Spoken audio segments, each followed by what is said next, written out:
Good afternoon, ladies and gentlemen. Happy to be here today, and as the slide says, building silver ounces. So we set out to really launch a silver-focused company, and we actually had 3 assets in the company. We are still private, and so I caution you on that, and I will be making some forward-looking statements here today. So I'm going to talk a little bit about massive sulfide deposits, VMS. What's a VMS? Volcanogenic massive sulfide deposits, and SADX. They're kind of part of a continuum in these sediment and volcanic horizons. And what is a black smoker? That's what you see on the ocean floor, and I'm sure you've all seen the videos.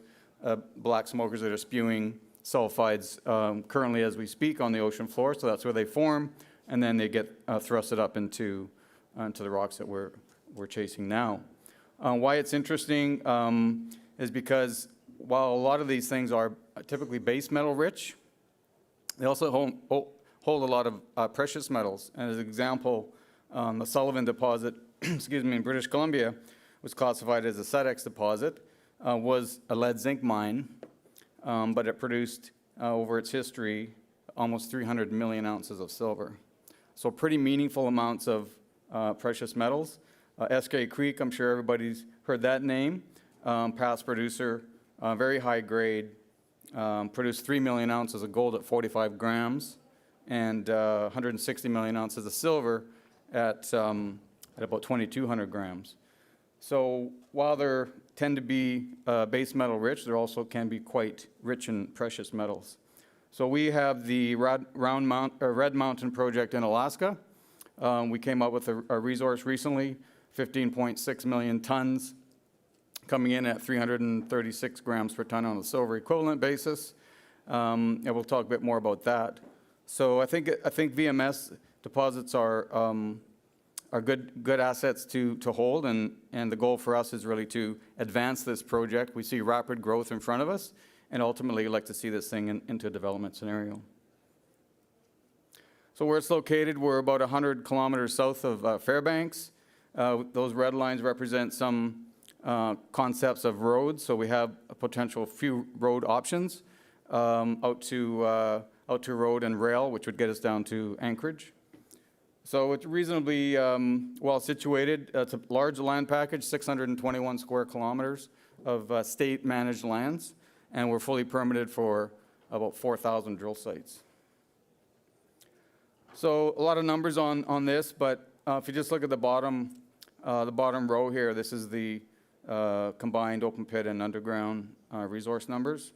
So actual silver, it's about 36 million ounces of silver and just over 200,000 ounces of gold. And a lot of zinc. It's about half of that is actually zinc.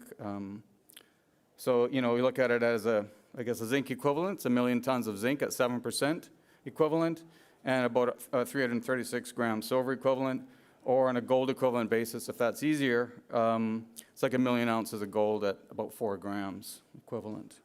So it's a good start, and I think we're using pretty conservative numbers. We've got pretty solid recovery rates in the 70 to 90% recovery on the initial metallurgical work. And you can see some of the numbers there are pretty conservative metal prices.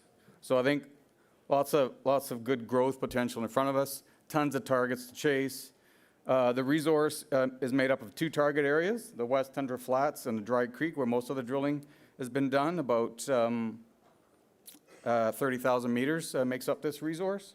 And you can see why we're excited about this.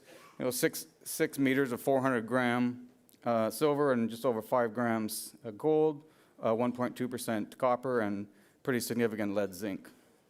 So meaningful intercepts, 5 meters of 1,200 grams silver, almost 2 grams of gold, and significant base metals as well. And here's some of the highlights of the drilling, why we're excited about it. There's one hit there that ran a 10-gram gold, almost 800 grams silver and 10 grams of gold in a VMS. Those are pretty exciting numbers. And look at 30% zinc lead combined. So lots of richness here. And there's a pretty broad zone there, hole 40, a 37-meter interval of 179 silver, and again, gold, copper, lead, zinc credits. So the focus for us is really going to be chasing down the silver and precious metals, and also there's some interesting copper zones that haven't really been flushed out.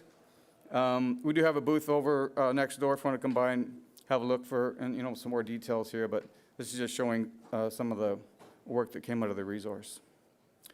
And one of the reasons that we're excited about this thing is the prospectivity is tremendous. Yeah, we have a good resource to start with, but there's over 20 massive sulfide showings at surface, and most of these have not been drilled. And we've got a ton of geophysics on the property. So there's been about $25 million spent on this project to date. And if you look in the center there, you can see this, what's called a syncline. Syncline here, so it's a, we'll say moderately folded belt of Devonian age rocks. And why that's important is because this is the right age of rocks to host these types of deposits. You can see many of these things in Alaska. But we're sitting on the upper ends where all these mineralized zones are. We're on the upper ends of the fold, on the top end of it. That's why they're exposed. And then they basically go down into the syncline. These things tend to trend together. So there's lots of drilling to be done to really fill in the gap there. But and there's a sample there on the left, which is the Kiwi target. This is one of our, I guess, top targets for next round of drilling. And it's a massive sulfide, chalcopyrite rich, up to 16% copper came out of this sample. And so that's one we want to get on and do some drilling. So lots of targets to chase. We think there's lots of growth in front of us here on this asset. A little bit on the capital structure. As Jen mentioned, Crescat's a large shareholder. XT88, that's my holding company as a founder of the company. We're sitting on about $700,000 in cash. We are looking to raise some funds to get public, and so we're working through that. The team, I guess this would be my fourth public company in the making. Alex Wallace, our VPX. Kevin Chen's our CFO, and then we have David Netherway and Ryan Goodman as independent directors. So we'll look to build out the team as we advance. And that's my presentation, and thank you for your attention, and come by and visit me if you have some questions later on. Thank you.